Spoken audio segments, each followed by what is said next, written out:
let's transition in. So theoretically, we are live. I'm just waiting for it to change over on YouTube. Yeah. But yeah, so theoretically, we're live anyway. I know. I'm watching it. Oh yeah, has it transferred over to you? There it is. Oh. Oh God. Hey, that doesn't look too bad. That's not too bad, actually. It's so wild to see the delay for me. Like, I'm looking down. Like, obviously, I'm looking at you guys, and then I'm looking down, and just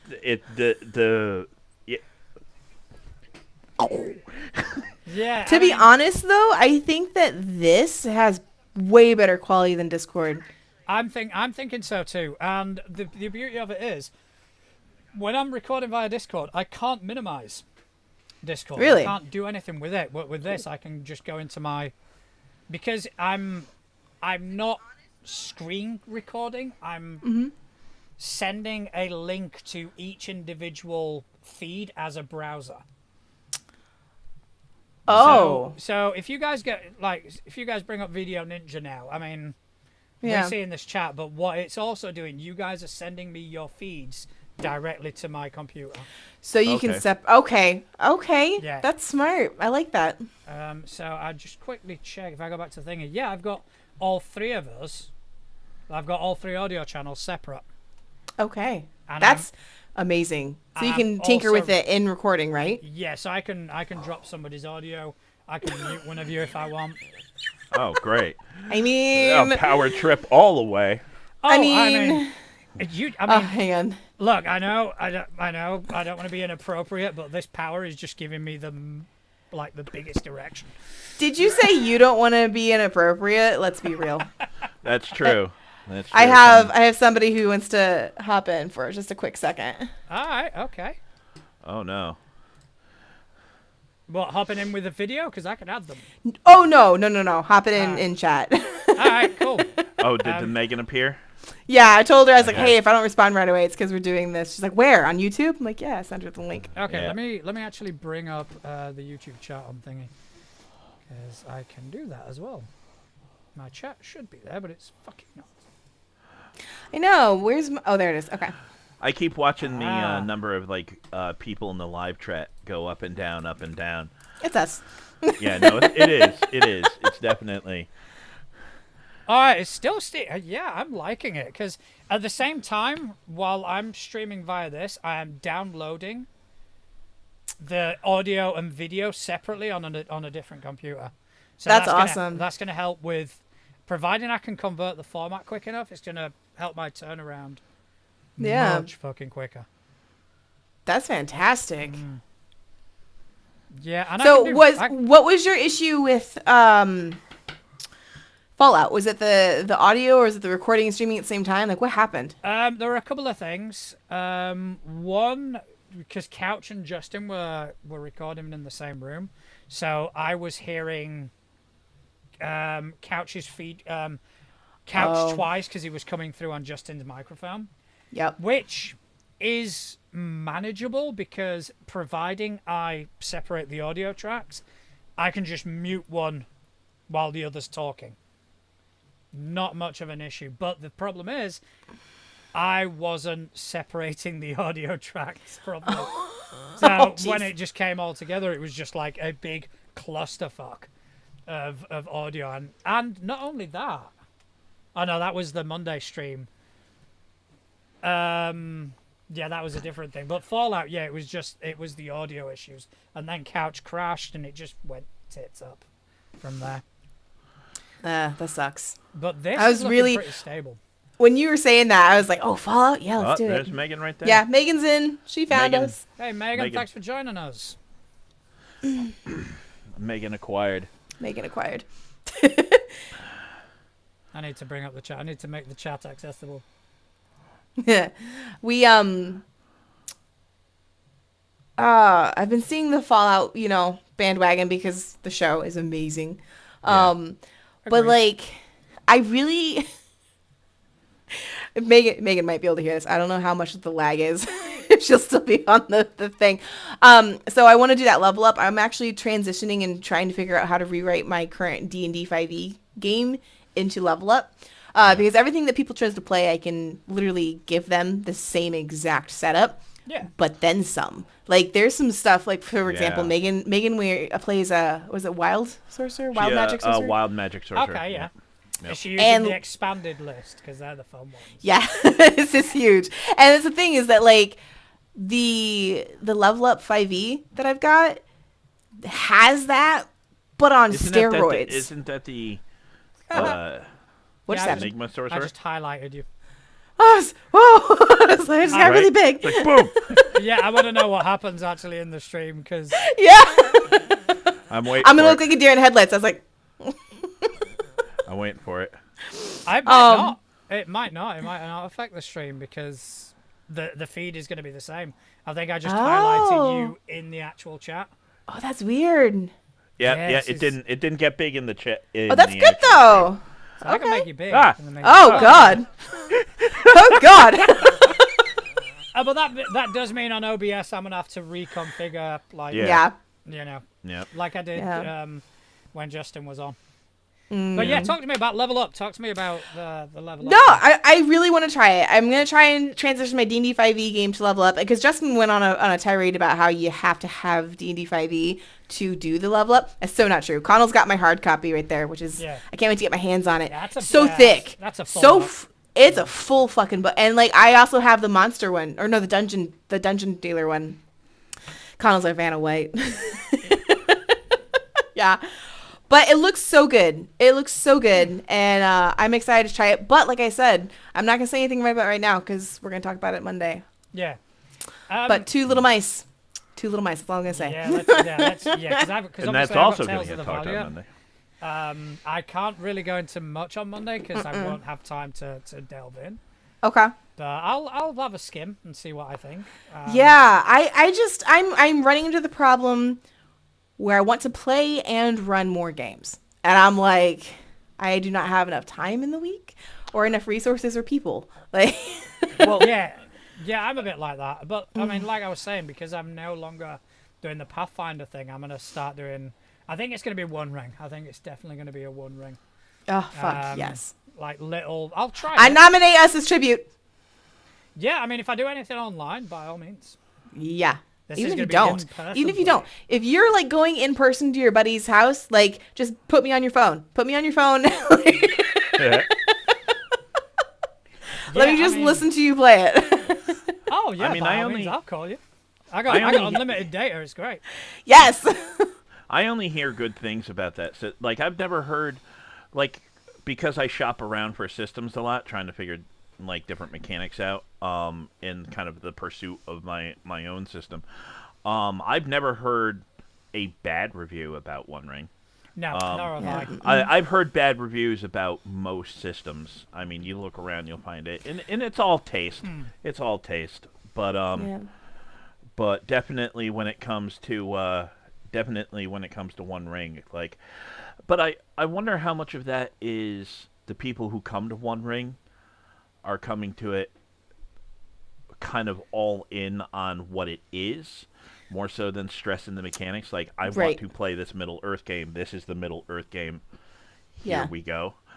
I do. I'm gonna get my hands on it and read through it too, John. So we'll be learning at the same time. But that's on my list for a very important game. I mean, Like, you don't really hear very many bad things about Free League stuff. Free Yeah. League What have stuff they done? seems to. They've done Vesson, Tales from the Loop, Coriolis. Oh yeah, Tales from the Loop. I have Vesson. I need to play that one. I think the Alien RPG. I want to play that so bad. I am a horror freak. Not just like blood, guts, and gore for the sake of it, but I love a good thriller horror story. I actually just watched a scary movie this morning because I felt sick, so I wanted something that made me feel better. Fair. And horror does that. Yeah, no. It does do that to me. perfectly To me, normal it does. And I thought I was gonna watch a supernatural, paranormal, haunting, religious nun movie, and it went so like turned the other way with the plot twist that I was like, "That's actually scary." There's nothing supernatural about it, but that was terrifying. And I was just like, "Oh my god." It was so good. But I need that. I need that. I need to do a game, like a horror game of some sort. I'm not a massive fan of horror movies, but horror literature and horror games, I love Delta Green. I haven't played it yet. Yeah. Delta Green. My problem thing. is I hate percentiles. I know you do.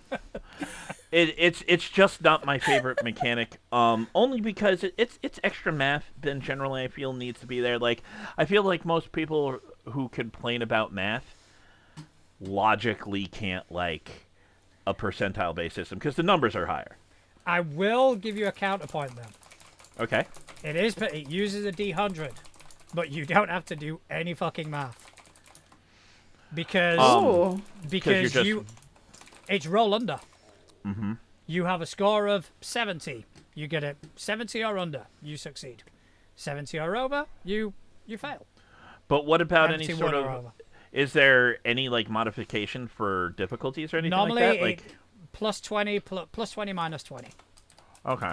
So, if So it's a flat numbers are easier. Yeah, flat numbers, it goes 10 to, I mean, there are 10s, 20s, 40s in really extreme cases, but if you're doing something and you've got a 20% and I give you a plus 20, it's 40 or under. And that's it. That is the mechanic. His gears. No, like I had a problem like years ago where when I was first trying to design a system, I actually shopped around and I went to every rule system I could find and I Yeah. would read them and I would check them out. And I learned that there's a lot of systems that really go out of their way to be gimmicky, and that's fine. A lot of times it really matches what the game is. You know what I mean? And then there's other times where I feel like it's trying to be odd just for odd's sake. We talked about And- that a little bit last Yep. podcast. Yeah. Yep. And I think ultimately for me, I'm always looking for the system that is perfect for me and does the things I want it to do. Yeah. Not worrying so much about what anybody else thinks, you know what I mean? Because you are never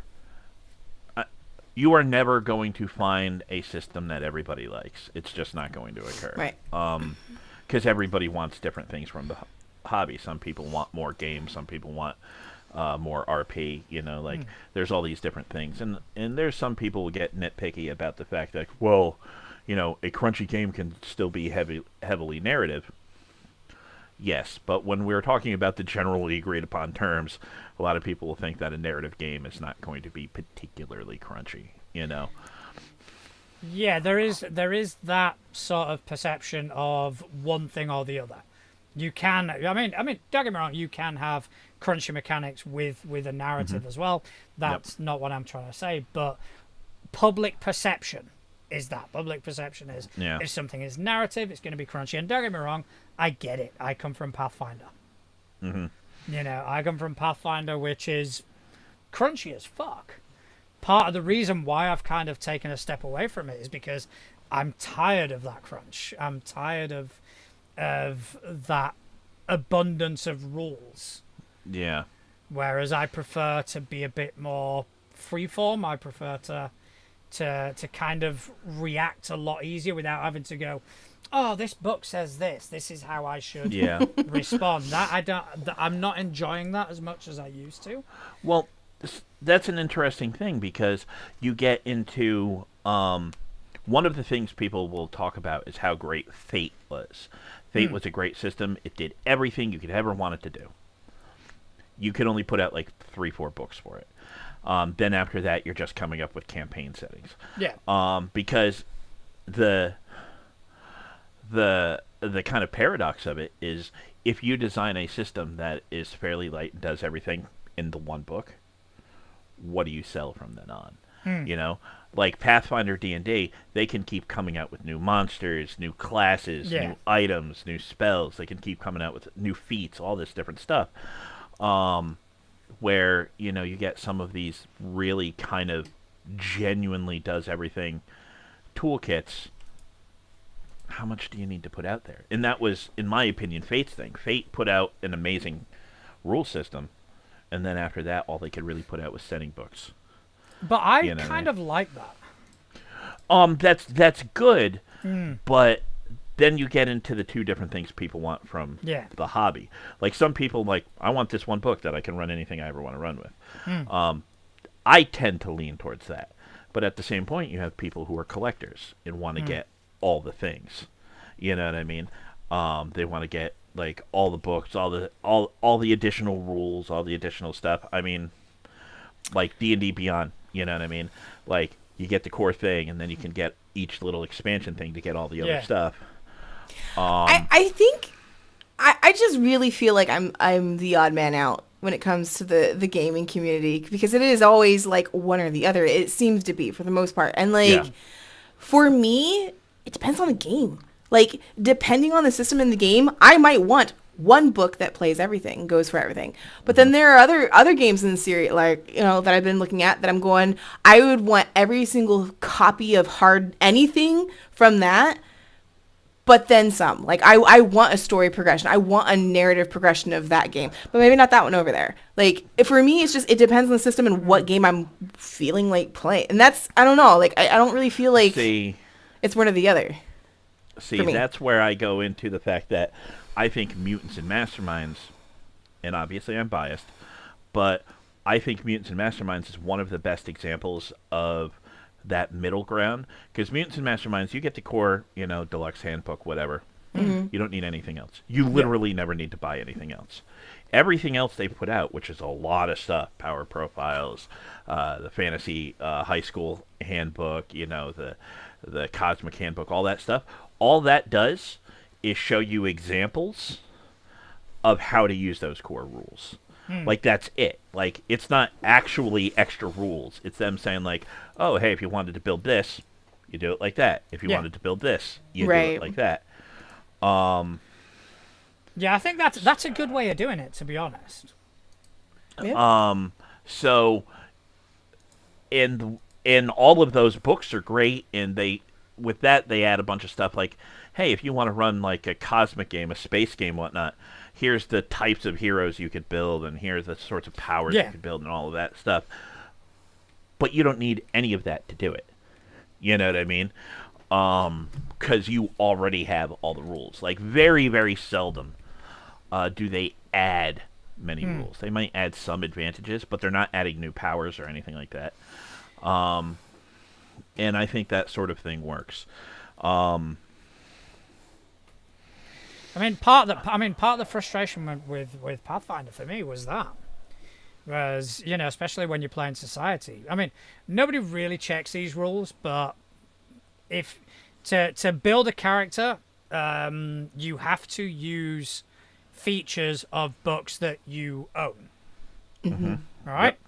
Nobody checks it. I've never checked it as a GM. I've never checked it as a VA for Paizo. Fuck that. I don't give a shit. But that is technically the rule. So if you were to abide by that, in order to have the same sort of options as people at the table do, you got to spend a ton of money. Yeah, because everybody needs to have the same stuff. Yeah. It's just kind of got to a point now where I've kind of gone, I'm done. Yeah. Yeah. I just think sometimes I'll encounter, one of the things I do whenever I grab a new rule system is I try to find out whether it's some form of open license, Creative Commons, OGL, the Orc license, which some people have a problem with. I don't exactly know why. I haven't delved into it too much. Because sometimes you'll see rule systems that are absolutely amazing. Yeah. And you're like, oh man, this rule system would be really cool for the thing I want to do, but it's so heavily tied to an established IP. Yeah. Like Modifus, right? All of their games are tied to established IPs. Yeah. They don't have a Modifus 2D20 game, like rule set. No. Like, you will get that from any number of their 2D20 games, and the rules are basically the same. But if you wanted to run like, oh, I want to run my own space western. Shout out to the DM's Guide. Like, you could, like, if you had a general 2d20 rule system, you could do that. Yeah. So I mean- sometimes, yeah, go ahead. I mean, because you were mentioning earlier something about like leveling and this, that, and the other, and I nearly mentioned it previously, but we kind of got sidetracked with other things. But have you taken a look at Cypher? The Cypher system, yes. I met Monty. I met Monty. Oh, Cook. really? And Shayna, his one partner there. I have a picture with them. When I picked up my Numenera book, when it first came out, because when people kickstarted it, you could kickstart at a certain level where they would come to your game store and do like a talk and a signing and this and the other thing. And a buddy of mine, Kendrick, knew where one of them was going to be, so we drove down there and we met Monty, and I bought a copy of the book. Kendrick lent me the money for it and everything. And I liked the Cypher system fine, and I think it's a great system. It's not for me. For its strength. Its strength is, as a GM, you don't have to roll anything. You don't have to worry about anything. Yeah. You just set the difficulties, like in it. You know, your player rolls to attack, and then they roll to defend. Yeah. You know, there's no opposed pretty much anything ever, unless I think you can do certain intrusions every now and again. Yeah. For me as a GM, that's not fun. If I'm not getting to roll dice, Fair. that's not as an enjoyable thing to me, you know. But that's the strength of the system, because it keeps the GM free to just be like, go, go, go, go, go. I think my problem with the Cypher system, and don't get me wrong, I love it. I think it is great, and I am trying to think of a campaign using Godforsaken, which is one of the books they brought out. Yep. But my issue with it is the ciphers themselves. Yeah. It's like, in certain ways it works, because I think in the Godforsaken, these are little sort of sparks of divinity that you get, and once you've used it, it's gone, and that kind of works. But in others, it just feels like you're shoehorning in this mechanic that without it, most of the system kind of falls apart. Yeah. My problem with Numenera specifically is the Monty name. has Like, come on, be a little more original. Be a little more original. Like, come on, Tolkien much? Monty loves strange. Like he wants it to be strange. And actually, if you think about most of the settings that have been put out for the Cypher system, they're kind of like Unmasked. I collect super systems. I want to grab a super system. Unmasked, Atlas, it's a Cypher system thing, but the superpower is tied to the mask, like the mask. So, like, you don't have super strength. The mask has super strength. You slap it on, you have the powers, and as soon as it comes off of you, you lose the powers. So I could be Nacho Libre. Yeah. You Exactly. could be Everything Nacho works, Libre. yeah. I mean, that's a... Don't show us, your linguistic skills by adding some accent to that. Like, I mean, we have already established you're the culture here, so you could just. Yeah, I mean. John's got it. Oh, speaking of, John, how do you this is totally off topic.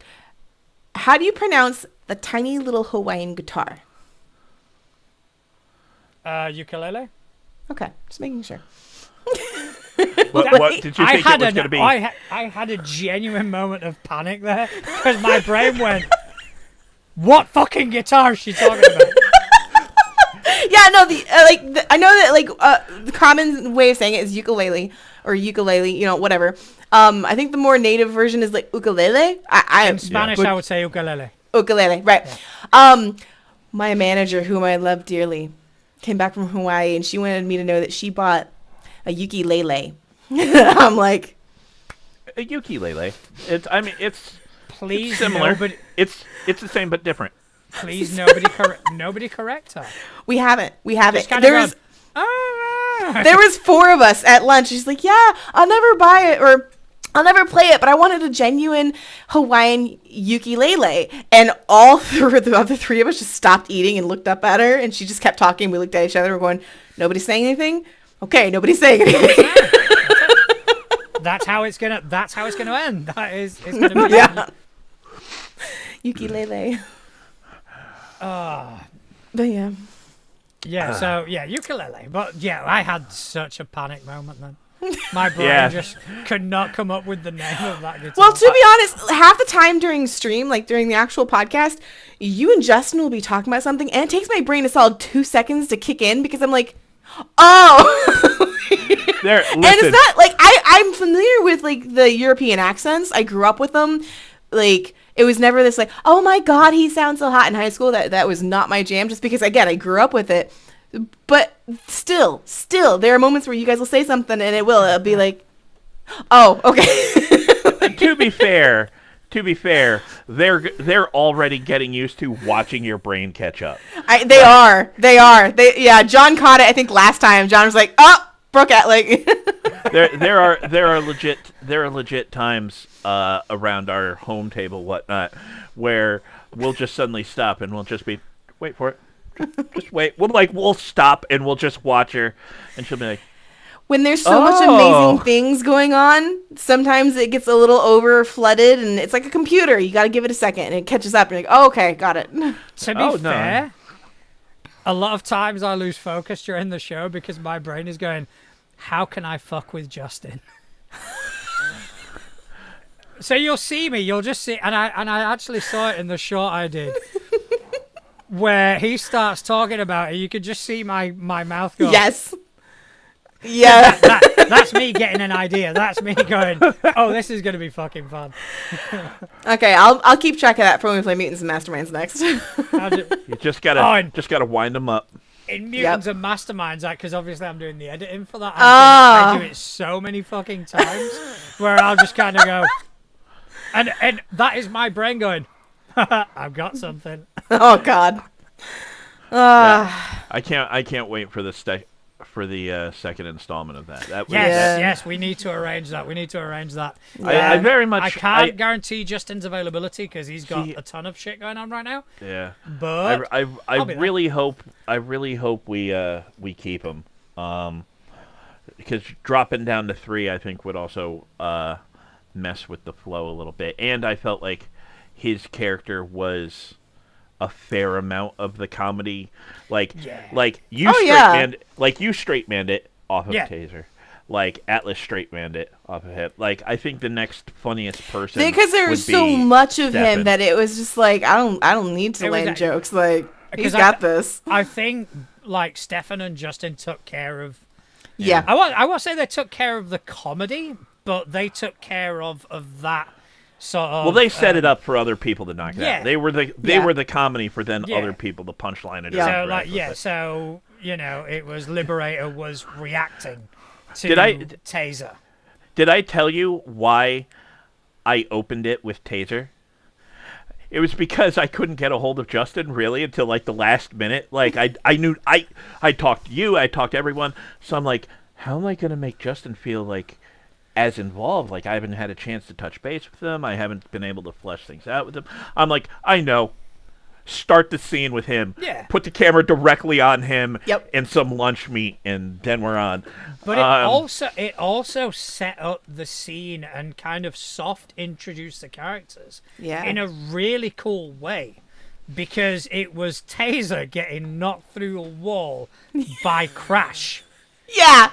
Yeah, and it was perfect. And then obviously you saw Halo outside, and then and then Liberator came in, and in that very brief window, you managed to soft introduce the characters. Literally everybody's personality too, before we even got a chance to play them. Because like Taser's got lunch meat on him and popping jokes. Liberator's like, I'm on to you, but Liberator's like, oh, I'm gonna be the leader and check in on my people, but not really because you like, but. Stefan's got the lovable Rhino character that, like, I'm immediately just adopted him. Like, Halo's like, where's the Rhino? Like, she won't use the name, because if you name it, that means you have to take the puppy home. So it's the Rhino. No, for me, it was. I found my calling in that game. So good. It's really good. I've run a bunch of different types of games. Really low-powered games, it tends to fail out because of each rank doubling it. I've tried to come up with a new scaling chart of like maybe it going up 50%, but it just hasn't worked for me. Now here's a question for you. Like obviously this is a whole bunch of spoilery stuff, so I try to for your sake I'll try not to get into it too much. Don't spoil stuff. No. I've seen a lot of people on Threads when I first joined Threads talk about how if you start describing camera movements and panning camera or anything like that, that is a no. You do not do that in game. And I'm like, but that I love that. You know what I mean? I mean, if anybody's one of my favorite actual plays has always been the Glass Cannon, and they do that religiously because they kind of like to portray the action in a very cinematic fashion. Yeah. For me, I like it. Again, depending on the game, but for Mutants and Masterminds, I really like it because I grew up X-Men comics. Like that's my jam, right? So when Connell will be like, "Okay, pan left, zoom out, like cameras fade to black," I'm in my head. It's a comic strip. Like you're like the action movement is to the right. You're going down. Like it's just kind of that's how my brain reads it. So I love it for Mutants and Masterminds. And I used to run it. I used to run it specifically that at the end of every game, I would do like a lot of comics do, and I would have the last couple panels, which like you'd always tell the story, and then it'd always be the last panels are happening like someplace else, and something else is happening. Yeah. And it was always pretty cool. It went over well, but you know that's just one of those things. Not everyone's style for everyone. I don't understand why people would have a problem with it. I mean, because I've never seen anyone say like anything negative towards that sort of style, but I don't see why they would anyway. Because for me, part of playing these games is imagining the action. And if you've got a GM that will help create that visual, because not everybody imagines things at the same I think that was actually the argument for it, though, because some of the ones that I saw was like, I'm not watching a movie. You know, if I want to imagine something a certain way, my brain's already imagining it, and you're ruining it for me if you say pan left. But I'm like, for most people nowadays, most, I'm not saying everybody, but for most people, like, our brains already think like that because of the immediate amount of media we consume. So it's kind of like, that doesn't ruin it for me. It just kind of, like I said, if the GM is good enough that they can do that, Connell, it's great. I can't do that. In my game, there's no panning, there's no fading out, nothing like that. But I narrate a little bit more book-like. It's literary versus cinematic, really. In the end, like, if you break it down, the way people tend to think, and I would say the way people narrate, falls into one of those two camps. Again, there's always middle ground, but I think a lot of the people who run games, a lot of people who play games come from a more literary bent. It was the literary hobby for the longest time. It was for the people reading the books. A lot of the things that the hobby is built on, I think, is literature. For me, like, I'm always thinking of a movie or I'm thinking of a TV show. You know what I mean? Like, I'm thinking of, like, what the camera angle is, you know? And I think about even, like, the sound. Like, when I started it with the muffled sound and, like, the kind of looking down sort of thing coming into focus, like, I see things, and when I tell game, to me, I'm watching a movie or I'm watching a show. I'm not reading the book. And truth be told, maybe this says something negative about me. I'm really never reading the book. It's one of my nemesis in the damn chat. Yep. God damn it. Yep, Inadequate Dungeon during the chat. Actually, they were just discussing about how they're director GM style too. Yeah. I want to be so badly, but I don't know if I am. Connell, you're in one of my games. I think I am not even on purpose, more literature. And it's not on purpose. I actually cried. Connell doesn't know this. One time, after he started playing in my game, when he was a Forever GM, and then we ruined that for him, he's like, "No, your game's got a really like Tolkien-esque vibe to it." And I was like, "Oh, that's really cool." And I was so chill. The call ended. I'm like, "Oh my god!" And I'm bawling. Like, that's like the best compliment ever. I mean, for me, I'm currently, my finale for my home campaign is happening over the next 2 weeks. First session is tomorrow. Oh. So I'm writing a lot of set pieces, a lot of moments that I want to bring out, that I want to kind of create an emotional response, and I'm doing it cinematically. I'm writing I love that. I'm writing that as if I were viewing it, because that is how I know that I'm going to come up with something, at least from my point of view, good, at least something powerful. Because if I manage to write it and imagine it in, sort of picture it in my head, and it makes me have an emotional response, it's like, yeah, sure as shit, this is going to work. Yeah. That's fantastic. I want to know how that goes. Seriously, you're going to have to keep us updated, because that's big. A campaign end is big. Like, not a lot of campaigns reach the end, if we're being honest. These are things that I've had prepared for years. Wow. Because the way I prepare a campaign is I start at the end. Okay, and you work backwards. I kind of work backwards. You figure out what you want the destination to be. Yeah. To be honest, I do that a little bit too. My current... Connell. What? Don't read into this. You know nothing. My current campaign, oh, no, John. I'm just I'm paying all my attention to Inadequate. I will respond in a moment. Yeah, I was saying, you talk to Inadequate and figure out your nemesis thing. But I did. I had this story idea in my head for years, right? And I just never ran it. And it was, I knew the world I wanted to present the players in and the problems. I knew the cultures and the peoples, and I knew the end. I knew the end game. Yeah. But to be honest, how they get there, if they get there, is totally up to them. But it is one of those things where, like, I know if they get to this end, I know exactly how it's going to play out. And it's just one of those things where it's like, I get a little teary-eyed. I'm just like, oh, man. Now, the problem is, our players have a knack for killing themselves off. So we'll see if it works. I was speaking to our friend Chris, because he's in the game, and we were talking about it. I went, I'm going for tears. Oh, 100%. man. Oh, yeah. I'm gonna get him crying. All right. Two things real quick. Inadequate. One of the things I say, and I'm well known for saying this, I stand by this. It's the hill I will die on. Every GM I look at is a director. And you sit down for the GM, like you sit down for you sit down for a Quentin Tarantino movie, right? Mm-hmm. You sit down to Tarantino. It doesn't matter whether it's a World War II one or a 70s heist one or wasn't Desperado a Quentin Western. Tarantino? It was him and Rodriguez. Okay. But my point is, it doesn't matter what you sit down. You're getting Tarantino. You know what I mean? And you're getting that vibe. Just like he used Kubrick. You know what I mean? Or Spielberg. Like, it doesn't matter what they do. They come across the vibe, the storytelling devices, all of that will be in their style. So when I say I sit down for the GM, not the game, that's what I mean. Two, to go on your cinematic ending, my critically best game I have ever run, the game I am most proud of, was my Fading Suns game. And I ended my Fading Suns game.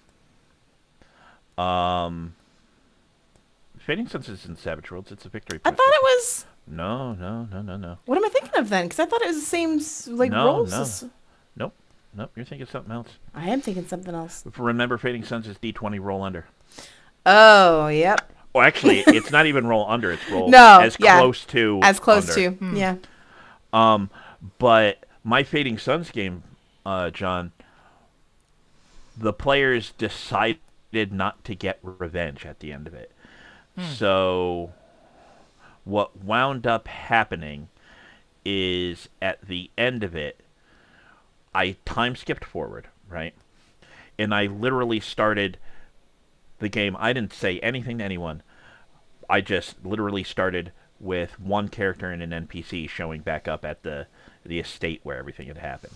And then one by one, I introduced the PCs, brought them in. They had no idea what I was doing, and I brought them in one by one. Like, oh, we land, we go on in, so-and-so is already in the study, blah, blah, blah, blah, blah. And eventually... So-and-so's kid is older, you know? Yeah, like, substantially older. And then what wound up happening is finally one of the characters, the person who had become the head of the household, is like, oh, it's time to go see him. And at the person who was playing the Baron, our friend Scott, who was playing the head of the family, hadn't been introduced yet. So we get all the way out. They get walking out of the castle. They get headed off through the cemetery. And they go on in to find out that they have all gathered, because why do people gather in real life after a while? People come together for weddings or funerals. Yeah. So they had gathered because my friend Scott's character had died. Like, he was an old man. Yeah. Yeah. He had died. Scott didn't get to play at all. Did not get to play. Didn't complain once about it. Everyone, like, there were some tears as people went and said went up to the viewing and said their goodbyes and everything like that. And it was cinematic because I don't think there was a single roll. It was literally just all these characters catching back up after a time. And then when everyone said their goodbyes and some secrets got revealed finally and stuff like that, everyone went walking back to the castle to prepare for the actual funeral the next day. And one of the truly beloved NPCs at the very end, walked on into the chapel. It was funny. The camera pans out and I explained, a you shadowy pissed us figure. off so bad. No, it was not funny. You pissed us off. You lulled us into a false sense of security and safety and happily ever after ending. And then he's like, he did. He's like, everybody's walking into the castle and we're like, okay, it's going to end this is good. He goes, and then a dark cloaked shadowy figure creeps into the mausoleum and we're like, no, I roll for it. And he's like, no, you're already in the castle. We're like, fuck you. We were pissed. We were so pissed. They're freaking out.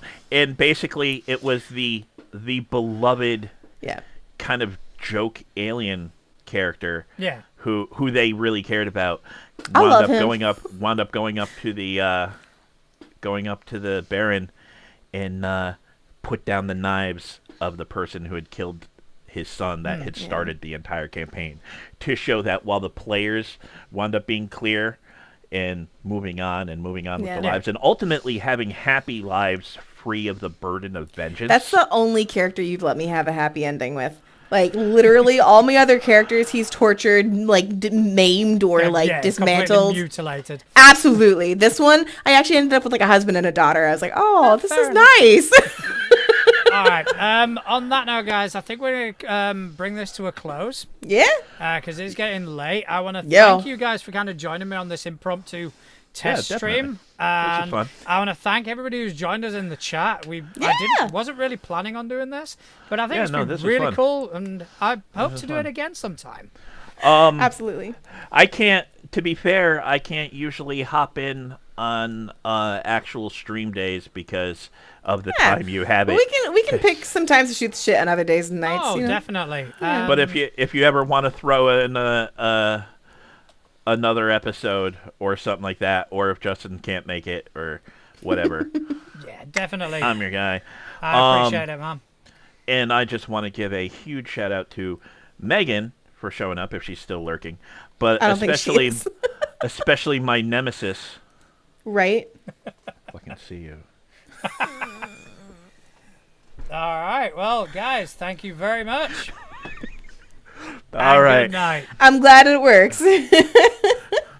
Night, everybody. Bye. Night.